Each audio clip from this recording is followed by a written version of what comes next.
Good afternoon, everyone, and welcome to the Texas Developmental Screening and Surveillance Echo brought to you by UT Health San Antonio in collaboration with the Texas Department of State Health Services. My name is Maria Gutierrez, and I will be facilitating today's session. As always, we like to start off every Echo session with a few housekeeping items. Thank you to everyone that has introduced themselves in the chat. If you have not done so, please enter your full name, affiliation, and email. As a reminder, these sessions are being recorded, so they will be shared with everyone at a later time. Please do remember to stay muted unless you are speaking, though we do encourage everyone to use the chat and raise your hand feature to pose any questions or share perspective after the didactic presentation today, but also during the discussion.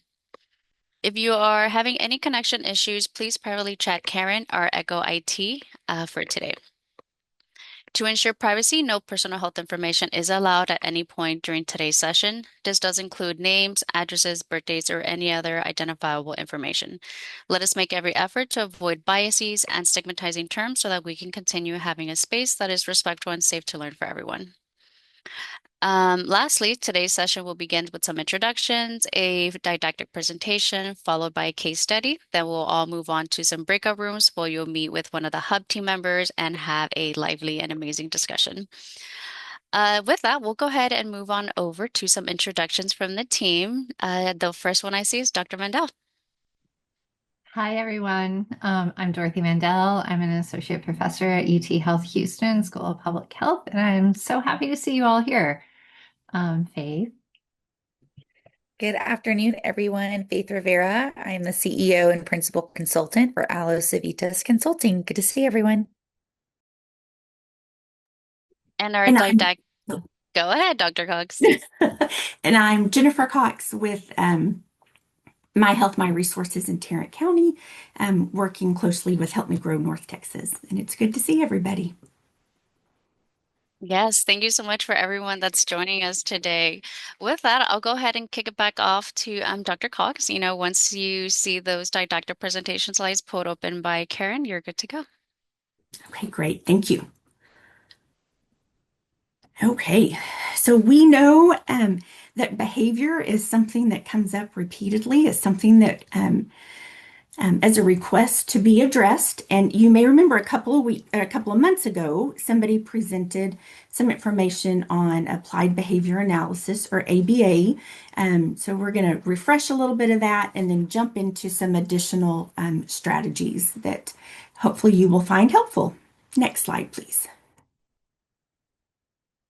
So as we get started, the views and opinions expressed here are mine, and they do not reflect the views or policy of UT Health San Antonio, and I have no financial conflicts of interest to disclose.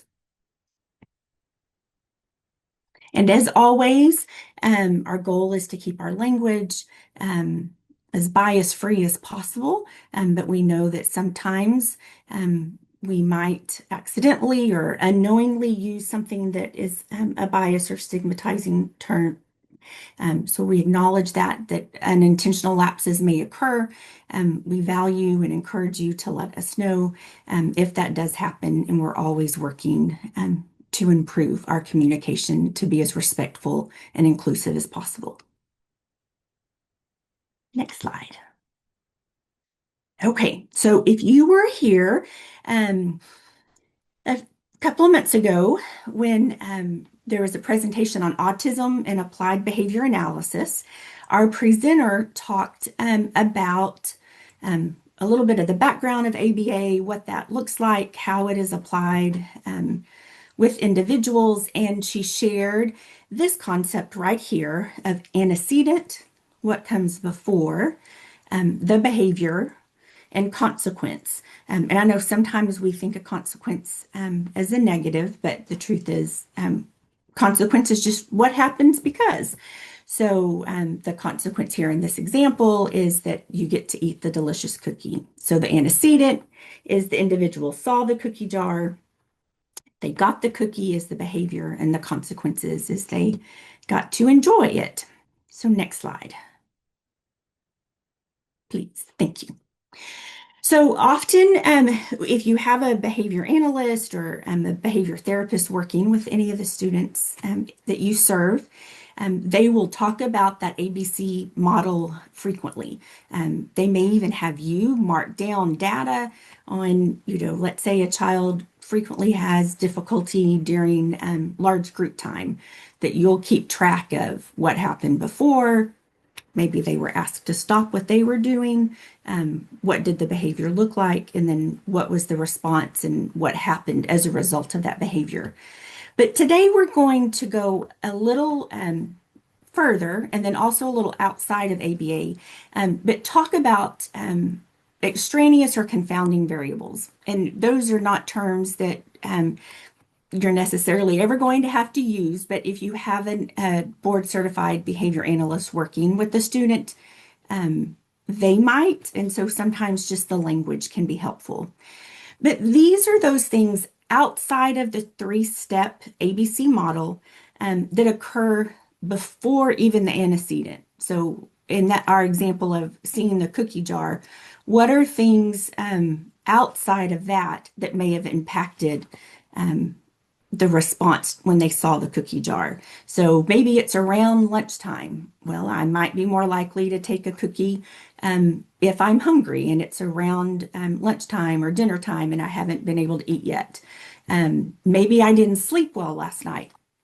And while you won't see that in the classroom to mark that as an antecedent, because that wouldn't have been something you could observe, we know that sleep impacts all of us and how we move throughout our day, how we handle stress. Even it can impact what we eat and how often we eat. So maybe a recent conflict with a peer, the room is too hot. All of those kinds of things play a role in how we respond and the behaviors that we or our children demonstrate, but they're not necessarily observable, or the person watching may have no idea that those things occurred because they're outside of that specific time frame. Next slide, please. Thank you. So what we're going to dig in a little deeper to for today are some trauma-wise practices that we can use. Technically, they wouldn't be in the ABC model considered an antecedent because they're not necessarily observable, but these are things that occur before we see behavior, and they apply to all of us. So when we think of having trauma-informed care, trauma-wise practices, there's three pillars. And the first is connection, and I know we've talked about that throughout these echoes as well, is that relationship that we have with the child is paramount, and that drives everything in the classroom and those behaviors, that we need that child to feel connected to us, to feel safe with us. The other pillar is regulation, that we need everybody involved, nervous system to be just right at that calm space where they're able to think from their problem solving part of the brain, the calm part of the brain. And so we're always working with kids on connection so they feel safe. And then we're teaching those regulation skills and we're co-regulating with them. We're sharing our calm with them because they're just learning how to handle those big, strong emotions. And then again, if you think back to that previous slide of some of the things I listed, for all of us, when we are hungry, when we're tired, when we're afraid, when we're stressed, it becomes more difficult to regulate. So keeping that in mind. And then the third pillar is the idea of felt safety. There are many times that, we may look around in our classroom and think everybody's safe. I'm not sure why anybody would be fearful. But we've all had such different experiences in the world that there are possibilities that children or even your coworkers do not feel safe in situations where you might. An example I have for this just personally is when I was in kindergarten, and it was in the 1900s, Fire Safety Prevention Week was not as developmentally appropriate as it is now. It was not clowns or the firemen dressed up or puppets talking about fire safety. in kindergarten, we went to the cafeteria and watched a very scary, at least to me as a kindergartner, what I perceived as a very scary movie. I still remember being up that night scared. And then following that, for the next couple of years in elementary school, if we lined up and it was not a routine time to line up to where I knew we were going to recess or I knew we were going to lunch or music, but it was out of routine, I was scared to death in that line because my fear was we were going back to watch that movie. No adult in that setting had any reason to think I did not feel safe. But because of that past experience, I did not. I was not the child that had the outward behaviors, and so it wasn't obvious to everybody. I didn't refuse to line up. I didn't get out of line. I didn't push somebody in line. But had somebody checked my heart rate or knew how nauseous I was, then they would have known I didn't feel safe. In both those internal and external ways can show up when someone does not feel safe. So the next few slides, we're going to go over some things that help with that connection, that regulation, that felt safety. And again, that idea of how do we keep the nervous system calm?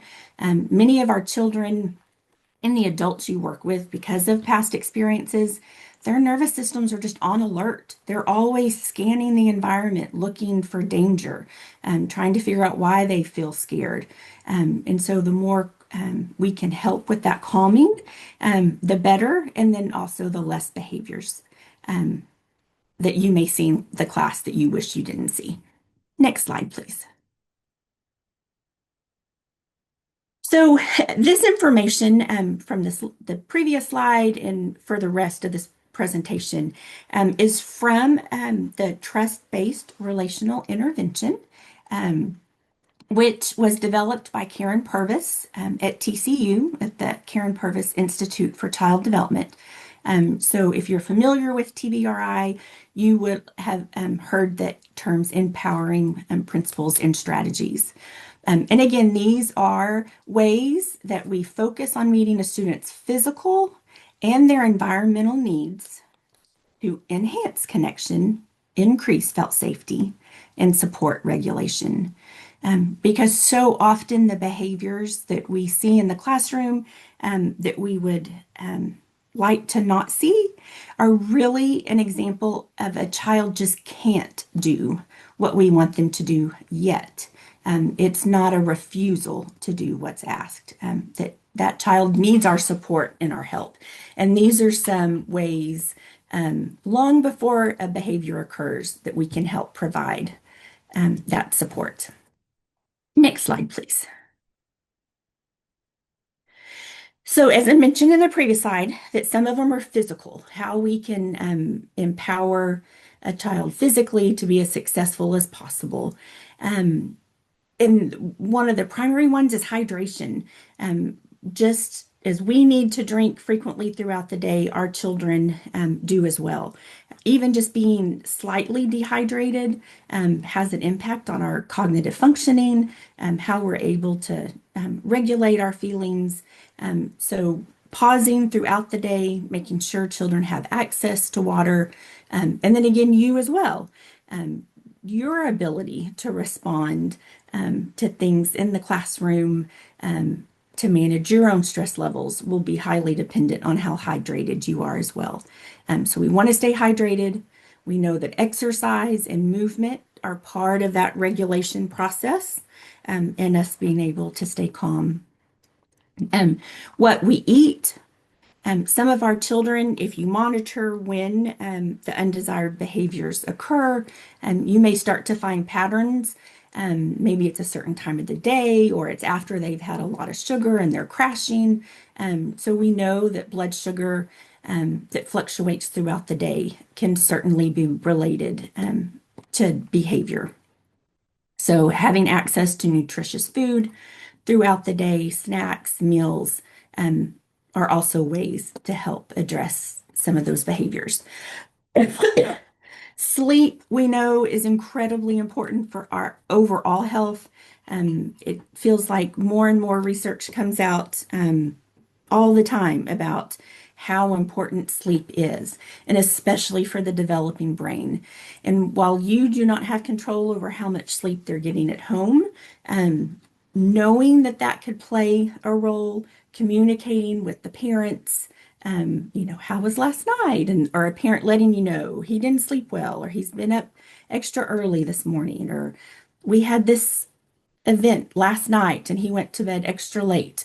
That those kinds of things will impact what the day looks like in the classroom. We know we need healthy touch. And of course, that varies according to the age of the child and what they're comfortable with. So with those infants and toddlers, we're holding, we're rocking, that again is good for the nervous system. Knowing that children do have differences in what they may and may not like, and we always want to be respectful of that. But a hand on the shoulder, a fist bump, a high five, all of those are ways to communicate to a child that I'm here, I see you, and you're safe. Being observant of sensory needs and trying to meet those. So many of these things on this list could be whole day workshops.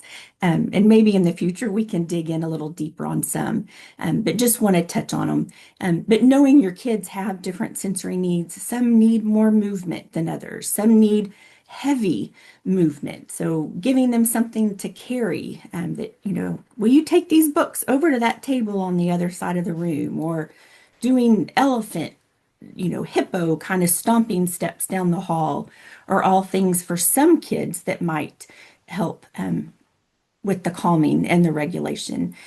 Other kids, the lights might be too bright, and they need to be softened a little bit, or being aware of sound and what might be too much for some kids. Novelty is one of my favorites, particularly when you have really, really worked on felt safety. And so you pull out something new. I often think of this as a teacher. I knew that when they'd sit down at group time, the kids knew the routine. They knew they were safe in group time, but she might turn her back to them and then turn back, and she had on a big giant pair of sunglasses and or a silly nose or something that all of a sudden the kids are like, what's about to happen? I can't wait to see. And so we know the more engaged children are, the less likely they are to demonstrate those undesired behaviors. Cross-lateral movements, times during the day where kids are crossing the midline. So whether you're doing movement breaks, but just being mindful of how often are they doing something with their right hand on the left side of their body, or their left hand on the right side. Again, helps with those brain connections and with the two hemispheres of the brain. And as we do more and more of these things on this list, the more connections and the more practice they get at using those upper parts of their brain. Joyful interactions, that one I think is obvious. The more joyful we are, that makes the whole room feel safer. And then actually teaching self-regulation skills. Kids don't automatically know how to do, whether it's breathing, whether it's taking a break, whether it's asking for what they need. Sometimes we need to coach them and help with that. And calming strategies are the same way. Next slide. Thank you. So those were some of the things we can do physically. Then there are also things in the environment that we can do that empower students and again, build that connection, felt safety, and self-regulation. And the number one is predictability, that you have a routine in the class, kids know what's coming next. And when there's a change in the routine, we give them a warning, we let them know. So like my example a little bit ago about the fire movie, had my first grade teacher just simply said, "Hey, we're going to the nurse today for our hearing screening." That would have made all the difference in the world for me because I wouldn't have stood in line worried about that scary movie. Um, Visual supports. Um, I know from my time in the classroom and with supporting other teachers can be the most helpful thing. I think it's often what is missed um, because it does take time to create those visual schedules and to teach kids how to use them. But once they are available, the children know what's coming up. They're actively engaged with those visual supports. So maybe they cover something up when it's finished or move something on a board when we're going to the next activity. Again, it's all about that felt safety, regulation, and connection. Routines and rituals, what kinds of things are done in the classroom that help kids know they belong, that they're part of a community. And then, of course, transitions. And we know this is often when we see behaviors. It's not easy to stop what we're doing and then start something new. So in TBRI, we talk a lot about just the steps of getting their attention, letting them know what's coming up, doing that a couple of times, and then we distract them. So that may be, okay, now, we're going to go line up by tiptoeing, by doing the elephant stomps, something fun that distracts them while they're moving from one activity to another. And then the act is we do the transition, we go to the next thing. So those are all ways that we can empower students feel safety, self-regulation, and connection through things we do in the environment. Next slide, please. And then with TBRI, we have engagement strategies. And these are all about connection. And it's 6 steps that are encouraged so that a child does feel safe, they do feel connected to you. And that, of course, is eye contact. I know we all know to get down on their level and look at them. Dr. Purvis often would talk about soft eyes and soft smile. And, I think it's wild. When I first started teaching, I remember a teacher in the classroom near me telling me I needed to work on my mean face. And as a young teacher, I thought, she had taught for years. She must be right. And now to think, why would I want to scare a child? That using those soft eyes, the calm voice, all of those things to help keep them calm, show the child that you are calm, are ways to connect. And then, of course, playful interaction. The more playful we can be, even silly at times, the kids love when we're doing that. And so, of course, it builds that connection, that felt safety again, of knowing that we're enjoying things with them. Behavior matching. This is where we do exactly what the child is doing. So if they're sitting on the floor, we sit on the floor with them. If they're rolling a car back and forth, we're rolling a car back and forth. It's a great way to join their play as well and not take it over or interrupt their play. If I'm wanting to connect with a child who's sitting and coloring and she's I don't know, coloring a tree. I'm going to sit beside her and do exactly what she's doing. I'm going to pick up the same colors she picks up. I'm going to copy those interactions or the markings that she's making on her paper. And what a better way to communicate to a child that what you're doing is really cool than I want to do it just like you're doing it. And then, of course, character praise. We want to always focus specifically on what we're seeing. So, things like, oh, that was so kind. You moved over and made space for your friend in the circle. Or thank you for sharing that with Sally. She wanted that toy too. And then again, just like on the physiological list, part of connection is that healthy touch. And again, it could be a hand on the shoulder, a pat on the back, it could be a hug, it could be sitting in the rocking chair, whatever is appropriate for that child. Next slide, please. Okay. So as mentioned, all of the TBRI information came from the Karen Purvis Institute of Child Development. And I am a TBR practitioner. So that is why I was using that. But hope that that gave you some great ideas and is helpful.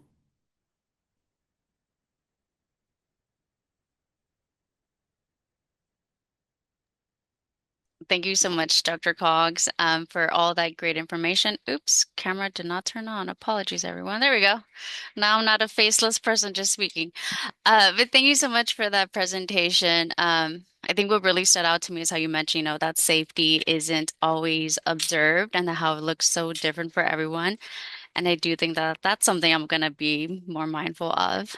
At this time, we'd like to open that up to the floor to any questions, comments for Dr. Cox.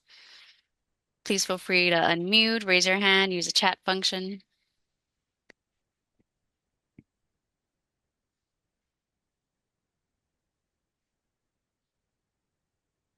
I do see a comment in the chat. Great information. I agree.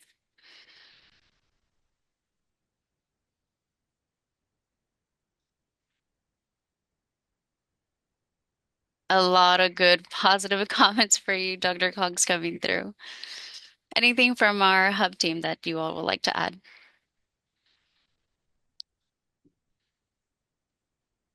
All right. Well, thank you so much, everyone. We'll go ahead and move on over to some announcements. Karen, when you're ready.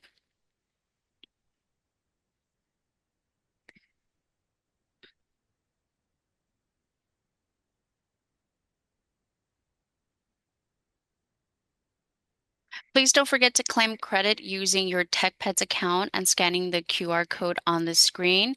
You may also use the link in the chat that will be also sent out to everyone via email later today.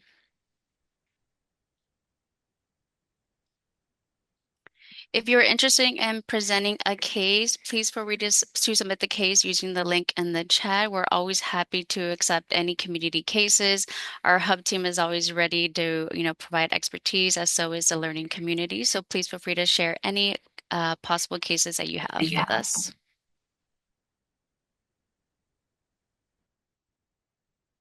Join us at the next Texas Dishes Echo on Friday, March 13th for a presentation on continuous communication, having hard conversations with parents, presented by Dr. Mendel. And as a final reminder, we will be going into breakout rooms shortly. So you'll be prompted that in just a bit from Karen, and then we'll be coming back over to the main session. We'll wrap up today's session. Thank you, Karen. Thank you to everyone that's continuing to share comments and resources in the chat.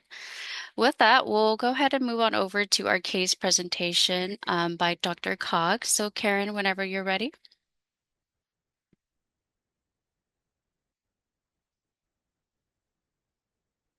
You're muted, Dr. Cox. Thank you. There we go.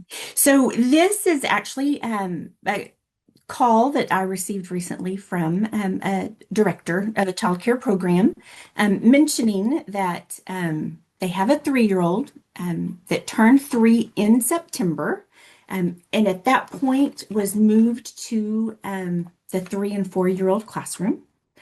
The concerns are screaming, non-compliance, aggression, and she wrote hit, kick, bite, scratch, flopping on the floor, crying, and running away. The behavior started with the recent change in classroom. And she said that they have spoken with mom, that they've tried to do calm body moments and one-on-one activities to introduce correct responses. I think that's primarily they're trying to teach the desired behavior. Redirection and choices have been given. The family is Spanish speaking, and there is no current diagnosis, But at this point, parents have expressed concern about screening being completed. So any ideas that we can come up with for her, and some questions that we specifically have are how can we accommodate classroom transitions? Because again, these behaviors began when she moved to the older classroom. And how can disruptions be minimized in the classroom?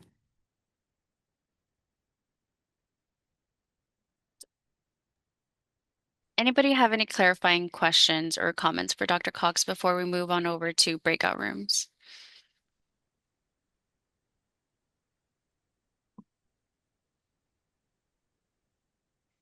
I do see a question in the chat from Kelly. Was any of these behaviors observed before moving?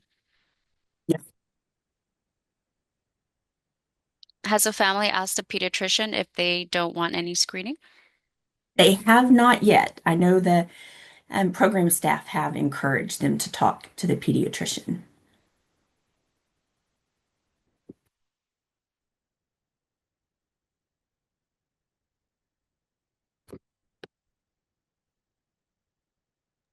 Any other questions from the Learning Network?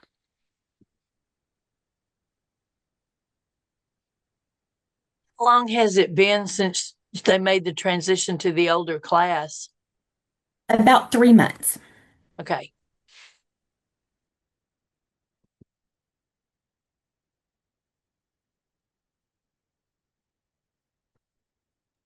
Thank you so much for those questions. We'll go ahead and open out the breakout rooms. Okay, I've gotten that ITQ that everything has been closed. Thank you everyone for joining us back in the main session. I know our discussion with Dr. Cox has been amazing. Some of those calming strategies I think I might take for myself in the office, like the feathers, for group calming activities when things are really stressful with reporting. Um, with that, we'll go ahead and get started. Faith, would you like to go ahead and kick us off with what was discussed in your group? Yes, I'll first start with some kind of clarifying questions that I don't think that we got to in the whole group, just because that was where we started.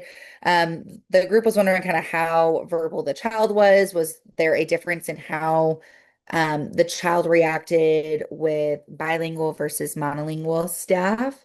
And then did they ever try to move the child back to the old classroom to see if the behaviors still stayed? So those were just kind of some questions that our group came up with as we were diving in. But some of the accommodations that were recommended was starting with a slower transition over a couple weeks leading up to the full transition. And as you get closer, increasing the amount of time that the student is in the new classroom, being able to do group transitions. So if a couple of kiddos can transition at the same time, it makes it a little less scary for these little ones to go into a new space. And wondering if this could be due to a developmental challenge. Maybe the child is feeling too challenged in the new room and needs to go back to the old classroom until they kind of catch up with some of those developmental skills.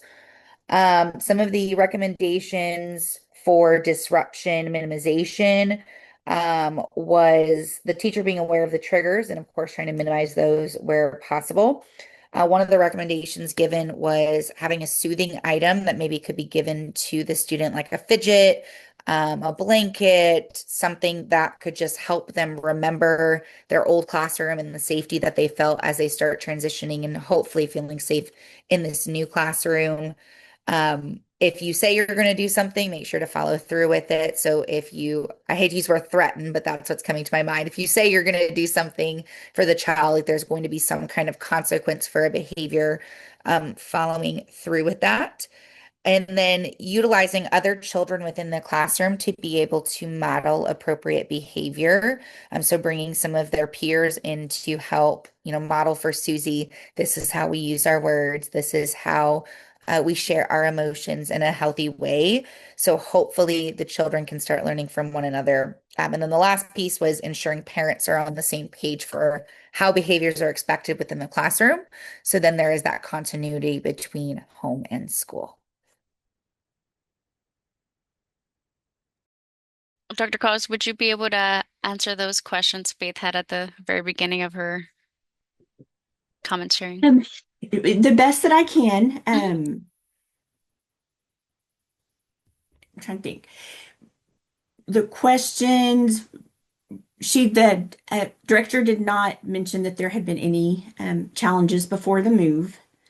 Um, she did say that she's also the teacher in that room as well as the director, that she knows very little Spanish, but that she's purposely tried to pick up some language, and that she has used that with this little boy, and now he only speaks Spanish to her, and she can't keep up. So there definitely is that communication barrier there. Um, Faith, what was the other question? Has there been any like test run if these behaviors continued with the child transitioning back to their old classroom? Not yet, but she was going to be discussing screening, of course, not evaluation, but at least get some screening information that they can share with their pediatrician. But that right now, dad will frequently ask, so there's something wrong with him? And again, because of the language barrier, she's having trouble explaining what screening really is. And just to pass on to, we think with Help Me Grow North Texas, we have found a way to help with that communication piece, but we know her site is not the only one that might have that challenge. So,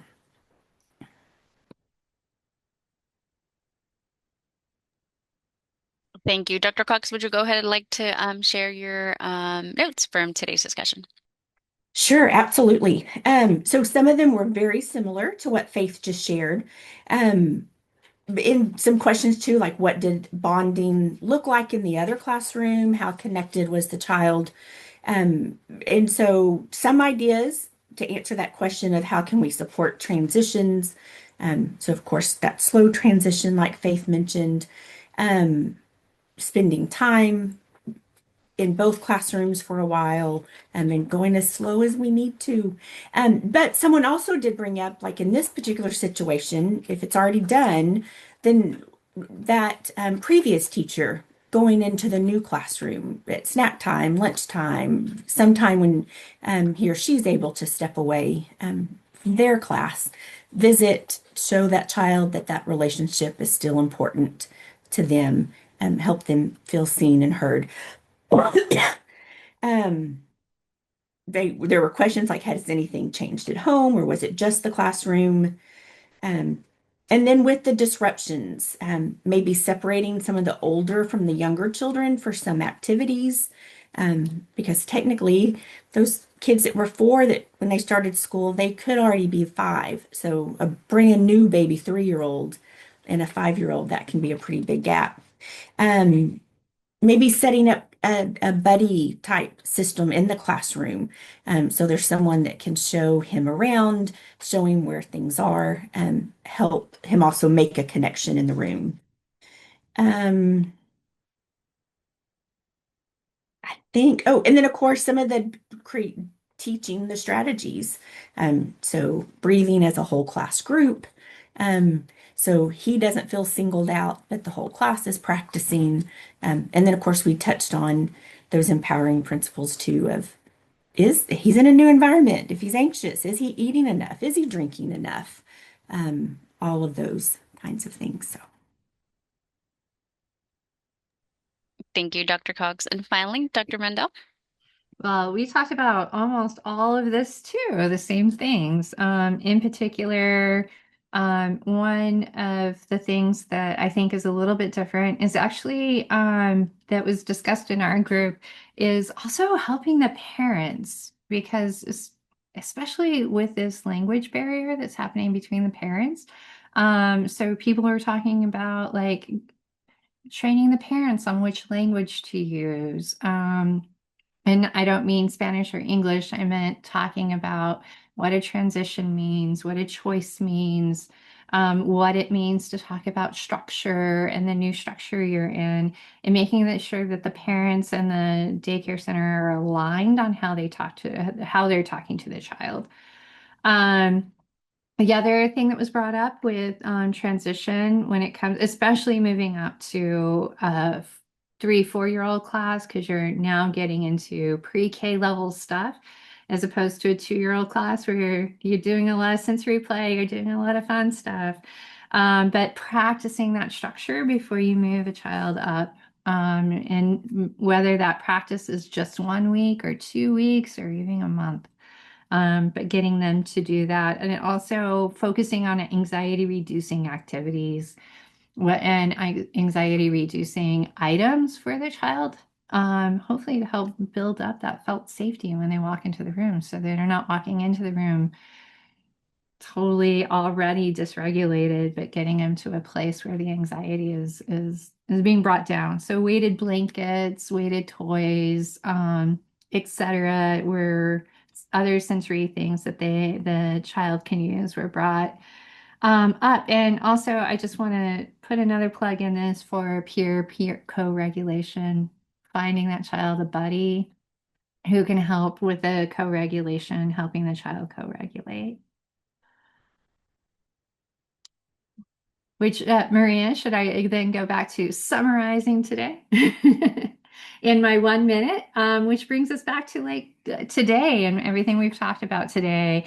And I just want to emphasize one thing. And one, self-regulation starts with you as an adult.